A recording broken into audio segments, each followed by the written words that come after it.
Hello, my self Jitendra Sharma. Welcome to my YouTube channel. आज हम numerical analysis के chapter numerical solution of ordinary differential equations के में मिलनेज method के बारे में जानेंगे। स्टूडेंट्स, मिलनेज मेथड को हम मिलनेज प्रेडिक्टर एंड करेक्टर्स मेथड भी कहते हैं। अब इसमें हम करते क्या है, हम किसी भी y की वैल्यू किसी भी x की वैल्यू के ऊपर फाइंड आउट करते हैं, या हम find the approximate value of y for x equal to x0 plus NH by Milne's method. सबसे पहले हम इसका वर्किंग रूल जानेंगे कि इसका वर्किंग रूल्स क्या है। स्टेप नंबर 1, सबसे पहले हमें जो दिया हुआ होता है dy by d x equal to fxy दिया हुआ होगा। अब यहाँ से देखो स्टूडेंट, इस जो ये मेथड है, इस मेथड में हमें क्या खास बात है, यहाँ पर हमें या 4 वैल्यू तक, 3 या तो 3 वैल्यू तक, एक तो x नोट और y नोट की जो इनिशियल वैल्यू है वो तो हमें दी हुई मिलेंगी। और कई क्वेश्चंस में क्या होता है, हमें y3 तक की वैल्यू दी होती है। x1 के ऊपर y1 की वैल्यू, y1 की दी हुई वैल्यू x1 के ऊपर दी हुई मिलेगी, और y2 की वैल्यू x2 के ऊपर दी हुई मिलेगी, और y3 की वैल्यू x3 पे वैल्यू ये अपने पास वैल्यू दी हुई मिलेंगी। इसके बाद में हमने y4 की वैल्यू निकालनी है, और y4 की वैल्यू हम ए निकालेंगे। और उसके बाद ये जो हमारे पास, सबसे पहले जब हम y4 की वैल्यू निकालेंगे प्रेडिक्टर मेथड से निकालेंगे। जो हम y4 की वो वैल्यू निकालते हैं उसको बोलते हैं अप्रोक्सीमेट वैल्यू।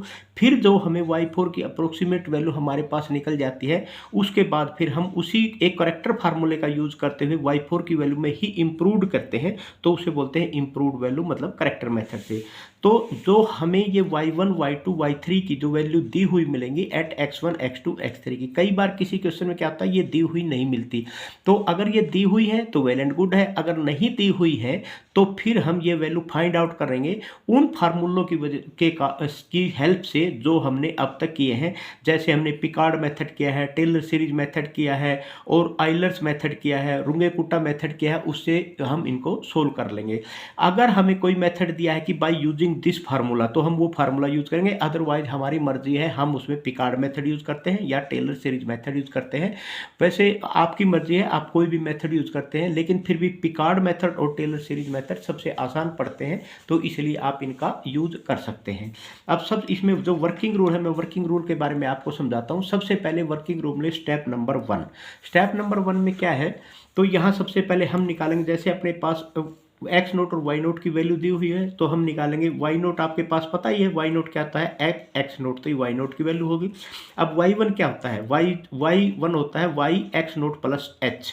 वाई टू क्या होता है, वाई एक्स नोट प्लस में 2h, मतलब x2 के ऊपर। और y3 क्या होता है, y3 x3 के ऊपर वैल्यू, और x3 की वैल्यू क्या है, x नोट प्लस में 3h। तो ये वैल्यू तो हमें दी हुई, मतलब इस तरह y1 y2 और y3 ये हम निकालेंगे। और इसको कैसे कैलकुलेट करेंगे स्टूडेंट, इसको हम कैलकुलेट कर लेंगे Picard method, Taylor series method. Step number 2 हमारा क्या होगा, हम यहाँ पर निकालेंगे जैसे y डैश नोट या y नोट डैश। तो जब हम y नोट डैश करेंगे तो इसका मतलब क्या होगा, हम इसको f नोट से भी लिख सकते हैं, y नोट डैश को f नोट से लिखते हैं। और ये कैसे निकालेंगे, F x note y note. जो हमारे पास dy बाई डी एक्स जो फंक्शन दिया हुआ मिलेगा, उस फंक्शन में हमें x नोट और y नोट की वैल्यू भी दी हुई मिलेगी, इनिशियल कंडीशन। वो वैल्यू जो हमारे पास फंक्शन दे रखा है उस फंक्शन में पुट कर देंगे तो x नोट y नोट की वैल्यू आ जाएगी। उसी प्रकार हम y1 डैश की वैल्यू निकाल लेंगे। y1 डैश में हमारे पास f1, इसको हम f1 भी कहते हैं, तो इसमें f value eight x1 and y1 की हो जाएगी, फंक्शन की value eight x1 and y1। इसी प्रकार y2 डैश का मतलब होगा f2, इसकी वैल्यू, फंक्शन की value at x2 and y2। इसी प्रकार हम निकालेंगे y3 डैश का मतलब है फंक्शन f3 की वैल्यू एंड फंक्शन की value at x3 and y3। ये सारी की सारी चीज़ें हम जो हमें फंक्शन दिया होगा उसकी हेल्प से हम यहाँ पर ये वैल्यू निकाल लेंगे। उसके बाद इतना करने के बाद स्टूडेंट हम यूज करते हैं फिर प्रेडिक्टर एंड करेक्टर मेथड का। और वो हम किस लिए करते हैं, y4 निकालने के लिए। y4 निकालने के लिए हम प्रेडिक्टर फार्मूले का यूज करेंगे। एक्चुअली प्रेडिक्टर फार्मूला क्या है, y4 equal to y naught plus 4h by 3 और इंटू में 2f1 minus f2 plus 2f3।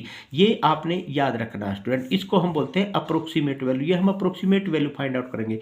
अगर f1 की जगह हम क्या लिख सकते हैं, हम लिख सकते हैं y1 डैश, इसकी जगह लिख सकते हैं हम y2 डैश, और इसकी जगह लिख सकते हैं हम y3 डैश। तो ये कई बार बहुत सारी बुकों में y की फॉर्म में लिखा होता है, बहुत सारी बुक में F1 की फॉर्म में लिखा होता है, इसमें कोई फर्क नहीं पड़ता।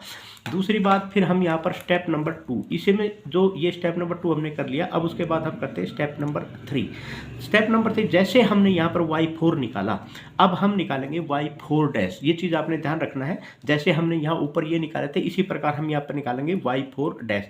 y4 डैश का मतलब हम निकालेंगे f4 निकाल के हम क्या यूज करेंगे, x नोट प्लस में 4h और y4 की वैल्यू हमने ये निकाली थी, तो y4 डैश निकाल देंगे, तो y4 डैश निकल के ये वैल्यू हमारे पास ये आ जाएगी फंक्शन में रखने के बाद। उसके बाद फिर हम स्टेप 4 निकालेंगे। स्टेप 4 में हम क्या निकालेंगे, करेक्टर वैल्यू। करेक्टर मतलब यहाँ पर तो प्रेडिक्टर फार्मूले का यूज किया था और यहाँ पर हमने अप्रोक्सीमेट वैल्यू निकाली थी, यहाँ पर हम करेक्टर फार्मूले का यूज करेंगे और यहाँ पर इंप्रूव्ड वैल्यू निकालेंगे। और वो फार्मूला क्या होता है, y4 = y2h/2 f2 plus 4 f3 plus में f4। तो यहाँ पर जो ये f4 है, ये f4 तो हमने यहाँ पर कर लिया। f4 की वैल्यू हमने कहाँ निकाली, ये निकाल दी थी यहाँ, f4 की वैल्यू ये यहाँ निकाली थी, तो ये वैल्यू हम यहाँ पर यूज़ कर देंगे। तो यहाँ पर हमारे पास जो ये वैल्यू आएगी, ये हमारी फर्स्ट इम्प्रूव्ड वैल्यू आएगी। तो हम अगर हमारे पास ये यहाँ से जो ऊपर वैल्यू निकाली थी, यहाँ वाली ये वैल्यू और ये इम्प्रूव्ड वैल्यू, अगर ये हमारी लगभग सेम आ जाती हैं तो हमें आगे कुछ करने की ज़रूरत नहीं है। अगर ये वैल्यू सेम नहीं आती है तो यही फार्मूला यूज करके, ये वाला फार्मूला यूज करके हम फिर y4 2 मतलब सेकंड अप्रोक्सीमेशन, यहाँ पर फिर हम सेकंड वैल्यू फिर इसकी निकालते हैं। चलो वो तो हम जब क्वेश्चन करेंगे तब आपको समझ में आ जाएगा। तो ये आपका एक मेथड था इसको करने का। स्टूडेंट, अब हम यहाँ पर एक क्वेश्चन करेंगे। जो क्वेश्चन है आपका, सबसे पहले देखो जो फार्मूले हमने किए थे उन फार्मूलों की से हम जनरल फार्मूला बना सकते हैं। मिलनेज प्रेडिक्टर फार्मूला आपका क्या होगा, yn + 1 = yn-3, ये आपने याद रखने हैं, plus 4h/3 2y-n-2 minus y-n-1 plus 2y-n।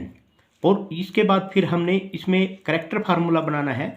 मिलनेज का करेक्टर फार्मूला क्या है, yn + 1 = यहाँ पर भी yn + 1 निकाल रहे हैं, यहाँ पर भी yn + 1 निकाल रहे हैं, लेकिन यहाँ क्या है n-3 है, यहाँ पर n-1 है, प्लस h/3, यहाँ 4h/3, यहाँ h/3 है, यहाँ पर y-n-1 plus 4y-n plus plus y-n+1। तो ये आपका करेक्टर फार्मूला जनरल फॉर्म में, ये जनरल फॉर्म होगी। और अब आपको स्टूडेंट ये पता है, मैंने पहले भी आपको बताया था कि जैसे अब हमारे पास, चलो मैं एक क्वेश्चन पढ़ता हूँ। यहाँ तो क्या दे रखा है इस क्वेश्चन में, solve the differential equation dy/dx = x - y² where y0 = 0 and y.2 =0.02, y@0.4 =0.0795, y@0.6 =0.1762 using Milne's predictor corrector method obtained y 0.8, मतलब आपने 0.8 के ऊपर इसकी वैल्यू निकालनी है। अच्छा, यहाँ पर देखो स्टूडेंट, आपके पास ये किसकी वैल्यू है, ये x0, ये जो y0 = 0 दे रखा है, इसका मतलब ये जो वैल्यू होती है ये this is value of x0 और y0 की वैल्यू क्या है, ये है। अब यहाँ पर देखो आपके पास x0 = 0 दे रखा है और y0 = भी 0 दे रखा है। तो ये वैल्यू किसकी है, x1 की, और ये वैल्यू y1 की, ये वैल्यू x2 की, ये वैल्यू y2 की, ये वैल्यू x3 की, ये वैल्यू y3 की। जैसे मैंने पहले ही बताया था स्टूडेंट कि भाई हमें 4 गिवन वैल्यू होंगी। अगर हमें 4 गिवन वैल्यू नहीं दी हुई है तो हम वो 4 वैल्यू हमें नहीं दी है, तो वो 4 वैल्यू हमें फाइंड आउट करनी है। x0 y0 की तो दी हुई मिलेगी इनिशियल वैल्यू, तो उसके अलावा हमें 3 वैल्यूज और फाइंड आउट करनी है। और वो वैल्यू फाइंड आउट करने के लिए हम अपने द्वारा जो पहले हमें फार्मूले किए हैं उन किसी भी फार्मूले का यूज करके हम वो वैल्यू फाइंड आउट कर लेंगे। और उसके बाद हम वो वैल्यू निकालने के बाद हम क्या करेंगे, मिलनेज मेथड में उन वैल्यू को पुट करेंगे और वो करने के बाद हम मिलनेज प्रेडिक्टर एंड करेक्टर मेथड का यूज करेंगे। मिलनेज मेथड को हम यूज करते हैं ऑर्डिनरी डिफरेंशियल इक्वेशन के सॉल्यूशन निकालने के लिए। मतलब कहने का मतलब क्या हुआ कि फर्स्ट ऑर्डर डिफरेंशियल इक्वेशन को सॉल्यूशन को ऑब्टेन करने के लिए हम मिलनेज प्रेडिक्टर एंड करेक्टर का मेथड का यूज करते हैं। अब हम यहाँ पर जो आपके पास ये क्वेश्चन दिया हुआ है हम इसको करते हैं स्टूडेंट। सबसे पहले जैसे dy/dx आपका क्या दिया हुआ है, x - y², इसको हम क्या लिख सकते हैं, एफ एक्स वाई, इसका मतलब ये होगा y dash is equal to x minus में वाई स्क्वायर। ये आपके पास y dash d y by d x दे रखा है, तो y dash is equal to x minus में वाई स्क्वायर। इनिशियल वैल्यू आपको क्या दे रखी है क्वेश्चन में, x naught is equal to 0, y naught is equal to 0। अब यहाँ पर देखो x1 क्या है आपके पास 0.2 और x2 क्या है 0.4, x3 क्या है 0.6। मतलब h की जो वैल्यू आपके पास दे रखी है स्टूडेंट वो क्या दे रखी है 0.2 दे रखी है, मतलब हर स्टेप पे 0.2। अब सबसे पहले आपने यहाँ पर x1 क्या है x नोट प्लस h 0.2 दे रखा है, x2 क्या दे रखा है x नोट प्लस 2h 0.4 दे रखा है, और x3 क्या है x नोट प्लस में 3h, इसमें ये आपके इसमें 3h जोड़ दो तो 0.6 हो जाएगा, क्योंकि x नोट की वैल्यू तो हर एक जगह 0 है। x4 is equal to x naught plus में 4h इज इक्वल टू 0.8। तो ये जो x1 x2 x3 और x4 की वैल्यू यहाँ पर आ गई। x इस वैल्यू के ऊपर तो हमने y4 की वैल्यू निकालनी है, y4 की वैल्यू क्या होगी ये तो हमने फाइंड आउट करनी है। लेकिन अब हम इसकी सहायता से यहाँ पर सबसे पहले क्या निकालेंगे, y डैश y1 या y1 का डैश निकालेंगे। इसका मतलब y1 डैश क्या हो जाएगा fx1 y1 हम किस फार्मूले रखेंगे, इसमें रखेंगे, तो ये फार्मूला आपका दे रखा है। अब यहाँ पर क्या रख देंगे हम x1 माइनस में y1, तो यहाँ पर हो जाएगा x1 माइनस में y1। x1 की वैल्यू क्या है, x1 की वैल्यू देखो यहाँ से देखो 0.2 दे रखी है, इसकी जगह हमने 0.2 रख दिया। y1 की वैल्यू हमें निकाल ली, y1 की वैल्यू हमारे पास क्या दे रखी है, ये दे रखी है 0.02, तो यहाँ पर हम 0.02 का स्क्वायर रख देंगे, क्योंकि इसमें रखेंगे जब इन दोनों की हम यहाँ पर इसका स्क्वायर करेंगे और इसमें से माइनस करेंगे तो हमारे पास y1 डैश की वैल्यू आ जाएगी 0.1996। तो ये y1 डैश की वैल्यू आपके पास आ गई। उसके पास हम करेंगे y2 डैश का मतलब क्या होगा fx2 y2 का मतलब हम फंक्शन में रखेंगे यहाँ पर इसमें x2 माइनस में y2 का स्क्वायर, x2 की वैल्यू कितनी है 0.4, y2 की वैल्यू कितनी है, y2 की वैल्यू ये दे रखी है 0.0795। इस क्वेश्चन में हमें सारी वैल्यू दी हुई है। तो एक क्वेश्चन हम ऐसा भी करेंगे जिसमें हमें वैल्यू नहीं दी हुई मिलेंगी, तो ये होगा 0.0795, तो ये आपके 0.0795 आप यहाँ पर रख देंगे y2 की जगह, तो आपके पास वैल्यू क्या निकल जाएगी 0.3937। तो ये y2 डैश की वैल्यू क्या निकलेगी 0.3937। उसके बाद y3 डैश की वैल्यू निकालेंगे, x3 माइनस में y3 का square is equal to x3 की वैल्यू क्या है 0.6 और y3 की वैल्यू क्या है 0.1762, तो इसका स्क्वायर कर देंगे। जब इसको सोल्व करेंगे तो 0.5690 आ जाएगा। और ये वैल्यू आपकी कैसे निकलती है, मतलब कहने का मतलब यह है कि अब यहाँ तक y3 डैश तक वैल्यू निकालने के बाद स्टूडेंट हम जाएंगे मिलनेज प्रेडिक्टर एंड करेक्टर मेथड पे। मतलब 3 वैल्यू अगर हमें दे रखी है तो ठीक है, 3 तक नहीं दे रखी तो वो हमें निकालनी पड़ेंगी। अब हमारे पास हम ये जो प्रेडिक्टर मेथड है वो क्या है, yn प्लस में 1 is equal to yn minus में 3 plus 4h by 3 2y dash n minus में 2 minus y dash n minus में 1 प्लस 2yn डैश। अब 3 तक तो हमने निकाल लिया, तो हम निकालेंगे 4, तो putting n is equal to 3 in equation number 1। तो इसमें अगर हम अब हमारे पास ये तो आपके पास प्रेडिक्टर का मेथड हो गया, ये आपके पास करेक्टर का मेथड हो गया। yn प्लस में 1 yn माइनस में 1 plus h by 3 y dash n minus 1 plus y 4y dash n और प्लस में y डैश n प्लस में 1, ये आपके पास क्या होगा करेक्टर, ये क्या होगा आपके पास प्रेडिक्टर फार्मूला। अब इस फार्मूले में हम क्या करेंगे, put n is equal to 3, इसमें पुट कर देंगे n इज इक्वल टू 3, तो यहाँ पर क्या हो जाएगा y4 is equal to y naught plus 4h by 3 और यहाँ पर क्या हो जाएगा 2y डैश 3 माइनस में 2 1, तो यहाँ पर हो जाएगा y dash 1 3 minus 1 2 y dash 2 और y3, तो यहाँ पर हो जाएगा y डैश 3। तो ये वैल्यू आपके पास आ जाएगी। तो इसमें स्टूडेंट y नोट की वैल्यू तो आपके पास दे ही रखी है, y नोट की वैल्यू क्या है आपके पास ये दे रखी है 0 है। तो उसके बाद 4h की वैल्यू आपने 0.2 है, तो 4 इंटू 0.2 डिवाइड बाई ये 3 है फार्मूले में, ये 3 कर दिया हमने। उसके बाद 2y1 डैश y1 डैश आपने करके निकाल रखी है स्टूडेंट, ये निकाल रखी है 0.1996 2 इंटू 0.1996 माइनस में आपके पास क्या है y2 डैश, ये y2 डैश की वैल्यू आपने 0.3937 निकाल रखी है, ये 0.3937 आपने यहाँ पर कर दिया। तो यहाँ पर ये वैल्यू करने के बाद स्टूडेंट फिर आप करेंगे plus 2y3 dash y3 dash की वैल्यू ये आपने निकाल रखी है 2 इंटू में 0.5690 हो जाएगा। तब इसको सोल्व करेंगे तो आपके पास क्या आ जाएगा 0.3049। तो ये आपके पास y4 की वैल्यू आ गई स्टूडेंट, y4 की वैल्यू क्या आ गई 0.309449। अब ये जो वैल्यू प्रेडिक्टर वाली वैल्यू आपने यूज करके यहाँ पर ये वैल्यू आपने यूज करनी है और इस वैल्यू का यूज करके अब आपने आगे क्या निकालना है, कैरेक्टर्स की वैल्यू निकालनी है स्टूडेंट। तो अब हम करते हैं कैरेक्टर्स की वैल्यू। कैरेक्टर फार्मूला यूज करके वैल्यू फाइंड आउट करेंगे इम्प्रूव। ये आपके पास कौन सी वैल्यू आई है, मैंने पहले ही बताया था, ये वैल्यू आपके पास आई है अप्रोक्सीमेट वैल्यू। ये क्या वैल्यू आई है, अप्रोक्सीमेट वैल्यू। अब हम इम्प्रूव्ड वैल्यू निकालेंगे, इम्प्रूव्ड वैल्यू। अब स्टूडेंट इम्प्रूव्ड वैल्यू में हम क्या करते हैं, putting n equal to 3 in 2 Milne's corrector formula. मतलब आपके पास ये था मिलनेज करेक्टर फार्मूला, इस फार्मूले में n इक्वल टू हम 3 पुट करेंगे तो यहाँ पर क्या आ जाएगा y4, यहाँ पर देखो ये हमने लिखा है y4 और उसके बाद है यहाँ पर आपके पास क्या आ जाएगा 3, तो यहाँ पर आ जाएगा y2, तो यहाँ पर y2 आ गया और यहाँ पर जो आपके पास इसमें yn3 माइनस y2 डैश आ जाएगा, 4y3 डैश आ जाएगा, प्लस में 4y4 डैश आ जाएगा। तो ये आ गया आपके पास ये फार्मूला, तो ये फार्मूला आ गया y4 डैश। तो यहाँ पर एक चीज़ का नोट करें स्टूडेंट, अब ये हमारे पास जो ये y4 डैश आया है, ये जो y4 डैश आया है ये तो हमारे पास है ही नहीं। अब हम सबसे पहले ये y4 डैश हम निकालेंगे या y डैश 4 हम निकालेंगे।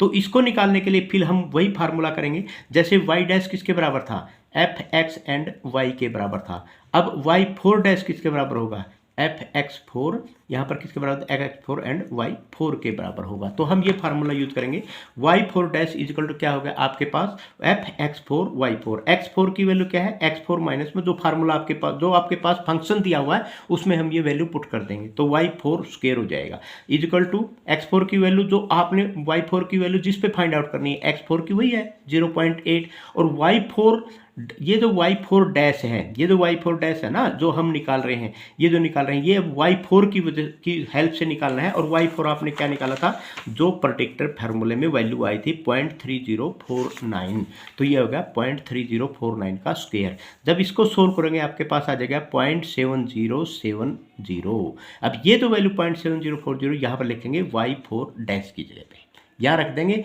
और हम वैल्यू निकाल देंगे y41। ये हम इसलिए निकाल रहे हैं, 1 इसलिए लिखा क्यों हम ये एक अप्रोक्सीमेशन कर रहे हैं, फर्स्ट अप्रोक्सीमेशन इजकल टू 0.0795।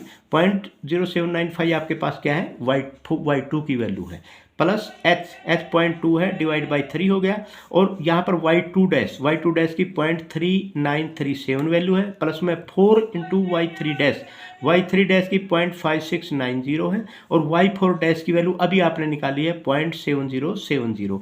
इसमें वैल्यू पुट कर दी तो आपके पास वैल्यू आ गई y41, मतलब फर्स्ट अप्रोक्सीमेशन आपकी वैल्यू आ गई 0.3046। अब देखो स्टूडेंट, ये जो वैल्यू 0.3046 है इस अप्रोक्सीमेटली या इम्प्रूव्ड वैल्यू है, ये है आपके पास इम्प्रूव्ड वैल्यू। अब ये इम्प्रूव्ड वैल्यू इस अप्रोक्सीमेट वैल्यू से थोड़ी सी डिफरेंस है 0.3049। अगर आप चाहो तो इसमें ये थोड़ा सा यहाँ पर 0.3 डिजिट तक तो आपका सेम है, चाहो तो आप ये दिखा सकते हैं कि ये आपका आंसर है। लेकिन कई क्वेश्चनों में क्या होता है, ये वैल्यू और ये वैल्यू लगभग यहाँ पर 4 डिजिट तक भी सेम नहीं आती। अगर ये वैल्यू और ये वैल्यू, जो एक तो अप्रोक्सीमेट वैल्यू और एक ये इम्प्रूव्ड वैल्यू, अगर ये वैल्यू आपकी सेम नहीं आती है तो फिर आप इसका सेकंड अप्रोक्सीमेट वैल्यू और निकालेंगे। और वो सेकंड अप्रोक्सीमेट वैल्यू आप कैसे निकालते हैं वो मैं अभी आपको बता। इसकी वैसे इसमें तो स्टूडेंट लगभग सेम ही आ रही है वैल्यू, लेकिन फिर भी अगर निकालने पड़ जाए तो आपको ये भी पता होना चाहिए। मैं सेकंड अप्रोक्सीमेट, अब सेकंड अप्रोक्सीमेट जो वैल्यू है उसमें करेक्टर फार्मूले का यूज होता है, मतलब हम थोड़ा सा और इम्प्रूव करते हैं इस वैल्यू में। तो जैसे ये फार्मूला था y41 is equal to y2 plus h/3, y2 dash plus में 4y3 डैश प्लस में y4 डैश। अब ये y4 डैश यहाँ है। अब जो हम अप्रोक्सीमेट फार्मूला यूज करेंगे ना, हमें y41 तो हमने निकाल लिया, मतलब फर्स्ट अप्रोक्सीमेशन, तो हम y41 का फिर डैश करेंगे। तो अब इसमें जो फार्मूला हमारे पास क्या बन जाएगा, वो फार्मूला बन जाएगा y42। हम सेकंड अप्रोक्सीमेशन निकाल रहे हैं plus y2 plus h/2 y2 dash plus में 4y3 डैश प्लस में y41 हमने पहले ही निकाल लिया, यहाँ पर y41 का डैश करेंगे, मतलब इसका डेरिवेटिव करेंगे, ये और इम्प्रूव हो जाएगा। तो अब हमारे पास ये वैल्यू तो हमारे पास दे ही नहीं रखी है, तो इसका मतलब हमने ये वैल्यू निकालनी है। अब ये वैल्यू कैसे निकालेंगे, y41 डैश की वैल्यू हम कैसे निकालेंगे, fx4 और y41 फार्मूला जो हमारे पास है y41 डैश जो हम निकालेंगे x4 एंड y41 जो शुरू में हमने निकाला था। तो इसके बाद ये फार्मूला किस में रख देंगे, जो हमारे पास फंक्शन दे रखा है। फंक्शन क्या दे रखा था हमारे पास, x माइनस में y का स्क्वायर। इसका मतलब यहाँ पर क्या हो जाएगा x4, यहाँ पर क्या हो जाएगा y41 डैश का स्क्वायर। तो यहाँ पर y41 डैश तो हम निकाल रहे हैं, तो यहाँ पर हो जाएगा x4 माइनस में y41 और इस पूरे का स्क्वायर। तो जब इसका y41 की वैल्यू हमारे पास आ ही चुकी है, तो ये है 0.3046 इज इक्वल टू, अब इसकी वैल्यू को सोल्व करोगे तो यहाँ पर क्या आ जाएगा 0.7072। अब ये 0.7072 वैल्यू इस फंक्शन में जो हमारे पास अगेन जो करेक्टर फार्मूला हमने यूज किया है इसमें हम पुट कर देंगे स्टूडेंट। तो यहाँ पर हम सेकंड अप्रोक्सीमेशन y42 हमारे पास क्या निकलेगा, y2 की तो वैल्यू वही रहनी है 0.0795 प्लस h/3 की भी वैल्यू वही रहनी है। उसके बाद आपके पास यहाँ पर y2 डैश की भी वैल्यू वही रहनी है, 4y3 डैश की वैल्यू भी वही रहनी है, और y41 डैश यहाँ पर आ जाएगा y41 डैश जो हमारे पास है ये निकल गया, y41 डैश ये हमने निकाला है। तो यहाँ पर y41 डैश की जो वैल्यू है वो है 0.7072। ये वैल्यू जब हम पुट कर देंगे तो हमारे पास सेकंड इंप्रूव्ड वैल्यू आ जाएगी, और वो सेकंड इंप्रूव वैल्यू क्या निकलेगी 0.3046। और ये 0.3046 तो वही वैल्यू है जो हमारा फर्स्ट इंप्रूव्ड वैल्यू थी। तो इसलिए अब हमें आगे जाने की जरूरत नहीं है, हमारा आंसर भी यही आएगा 0.3046। अब इसलिए मैं कह रहा था कि यहाँ तो 3 डिजिट तक सेम आ रहे तो आगे जाने की जरूरत नहीं है, लेकिन कई बार क्या होता है कि 4 डिजिट तक भी सेम नहीं आते, तो फिर हमें एक इंप्रूव्ड वैल्यू और निकालनी पड़ती है। अब ये वैल्यू किस पे आई है, ये वैल्यू आई है पॉइंट आपकी किसके ऊपर, x4 के ऊपर, और x4 की वैल्यू क्या दे रखी थी 0.8। तो इसका मतलब x4 इक्वल टू 0.8, y4 आपके किस में निकली y एट x4, तो equal to y4 equal to 0.3046। तो ये अपना आंसर आएगा कि value of y at 0.8 is equal to 0.3046। ये था क्वेश्चन आपका प्रेडिक्टर मिलन सिम्पसन मेथड का, और इसको बोलते हैं मिलन प्रेडिक्टर एंड करेक्टर मेथड। तो स्टूडेंट्स ये क्वेश्चन आप कर लेना, अगर किसी प्रकार की कोई डाउट है तो you can ask again. Thank you very much.